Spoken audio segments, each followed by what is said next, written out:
अर्जुन सिंह जैसे लोगों को तो मेंटल हॉस्पिटल में होना चाहिए, क्योंकि ये देश के अंदर उन्हें मालूम नहीं है कि इस देश के अंदर जो सबसे ज़्यादा खून देने वाली कौम है वो मुसलमानों ने ही इस देश के अंदर खून देकर उन्होंने हमारे मज़हब के ऊपर और शायर इस्लाम के ऊपर हमलावर हो गए हैं। तो क्या आप चाहते हैं कि आपके घरों में घुसकर अब आपको मारें तब आप निकलेंगे? पॉलिटिकल पावर उनके हाथ में है। हम तो यही कहेंगे अपने लोगों से और मुसलमानों से भी और तमाम इंसाफ पसंद लोगों से कि पॉलिटिकली अगर जब तक आप स्ट्रांग नहीं होंगे, जब तक आप कि वो पार्टी के एमपी होते हैं और पार्टी जब तक उन्हें इंस्ट्रक्शन नहीं देता तब तक वो कुछ नहीं बोलेंगे।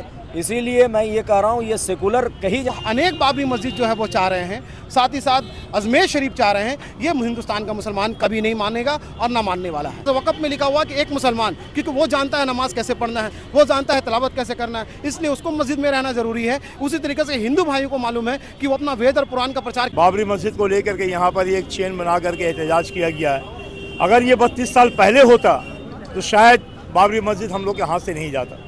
कि देखो पंचर बनाने वाले कौन है? आपके जैसा सड़क छाप आदमी का भी मेंटलिटी वही है जो एक निचली अदालत के जज का है। यही पैगाम दिया जाएगा कि अभी तो अजमेर बाबरी मस्जिद से शुरुआत हुई थी, अब अजमेर तक पहुंचा, हो सकता है कि आपके घरों तक भी पहुंच जाए। इसीलिए आप बेदार रहें। सड़क से एहतजाज करना ये हमारा संविधानी हक है कि किसी भी गैर कानूनी बिल के ख़िलाफ़ या गैर कानूनी काम हो रहा है देश के अंदर या सरकार कर रही है जो हमें पसंद नहीं है और हमारे ख़िलाफ़ है, ऐसे चीज़ों के ख़िलाफ़ में हमें एहतजाज करना पड़ेगा। अगर आप घरों से नहीं निकलेंगे और डरते रहेंगे तो फिर आपकी लड़ाई लड़ने वाला कौन होगा?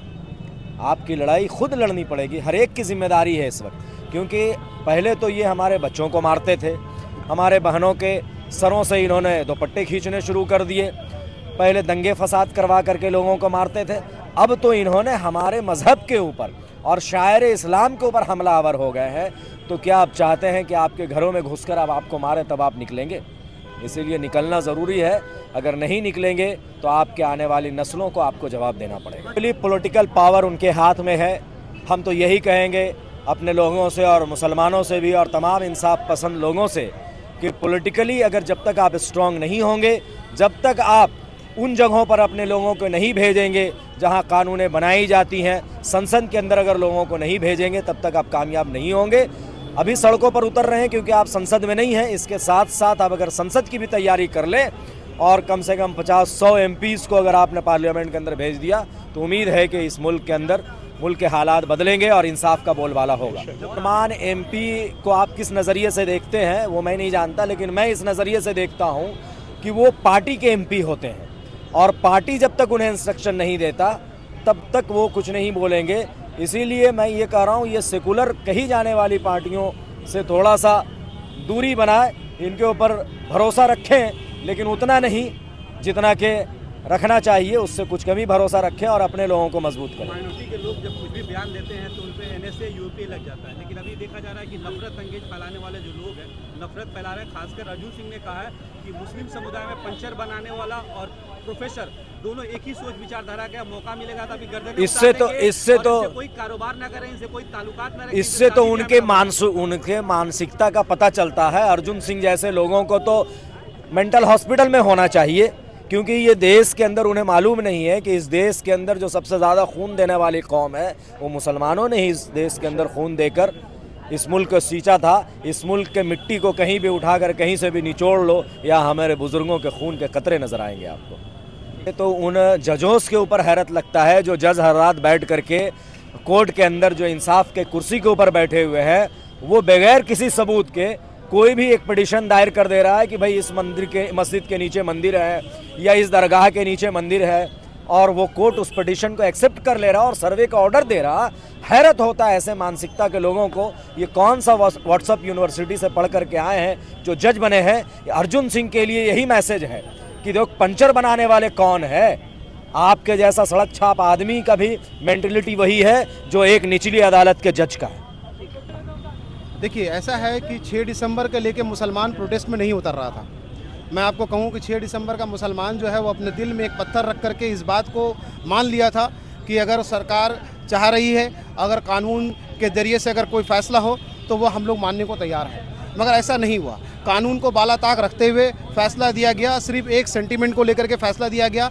ये फैसला का जो रिपोर्ट है उसमें भी आप देख सकते हैं, सुप्रीम कोर्ट ने जब फैसला दिया था उसने कहा था मुल्क के अंदर में दंगा फसाद ना हो और कोई भी ऐसा मामला ना हो, इसलिए अमन शांति कायम करने के लिए मुल्क के अंदर में ये फैसला लिया जाता है कि वहाँ पर ही राम मंदिर बना दिया जाए। तो मुसलमानों ने इस बात को देखा कि मुल्क के अंदर अगर दंगा फसाद ना हो, अगर हमारा एक तबका भाई जो है जो हमारे साथ में रहता है उससे अगर खुशी महसूस होती है तो हम अपनी मस्जिद वहाँ से जो है इसको अपने दिल में पत्थर रख करके हम लोग उस बात को, पूरे हिंदुस्तान के मुसलमान ने, पूरे भारत के मुसलमान ने अपने कानून के ऊपर में आस्था रखते हुए इस बात को मान लिया था। लेकिन आज का जो मामला है वो एक बाबरी मस्जिद देने के बाद में अब वो अनेक बाबरी मस्जिद जो है वो चाह रहे हैं, साथ ही साथ अजमेर शरीफ चाह रहे हैं। ये हिंदुस्तान का मुसलमान कभी नहीं मानेगा और ना मानने वाला है बात है। इसलिए एक पत्थर हम लोगों ने रख लिया, दूसरा पत्थर रखेंगे तो हमारा ईमान भी ख़त्म हो जाएगा। मुसलमान को अपने ईमान को बचाने के लिए मस्जिदें की ज़रूरत है, दरसगाहों की ज़रूरत है, खानकाहों की ज़रूरत है। अगर मुसलमान का ये सब सामान नहीं रहा, ये सब चीज़ें नहीं रहीं जो हम लोगों ने अल्लाह के नाम पर वक्फ किया है, हमारे पूर्वजों ने जो वक्फ किया है, अगर ये नहीं रहेगा